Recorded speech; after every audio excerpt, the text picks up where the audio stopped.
The Jehovah's Witnesses High Council gave a press conference at which they expressed their deepest regret at the killings.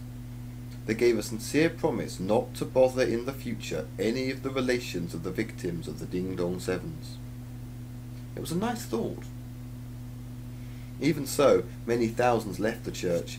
Kingdom halls were firebombed, and in France and Canada the religion or cult was banned altogether.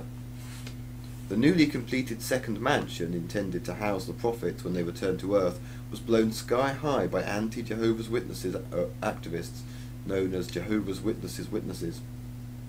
The few Jehovah's Witnesses that remained decided not to bother building a third mansion, agreeing instead to put the prophets up in hotels when they returned to Earth. Thomas Duncan, the president of the Jehovah's Witnesses and the man responsible for the Ding Dong 7 horror, disappeared.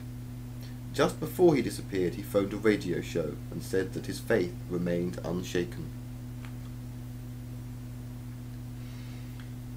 This is the piece of text that Edgar Malroy had tattooed on his left buttock, which he would show people whenever they talked about the purpose of life.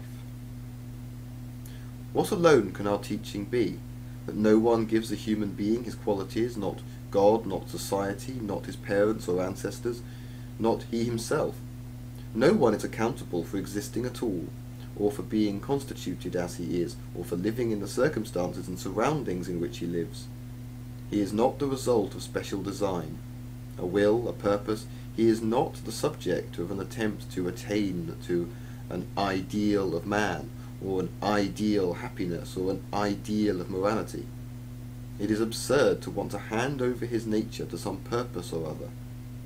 We invented the concept of purpose. In reality, purpose is lacking. Friedrich Nietzsche, The Twilight of the Idols, page 54.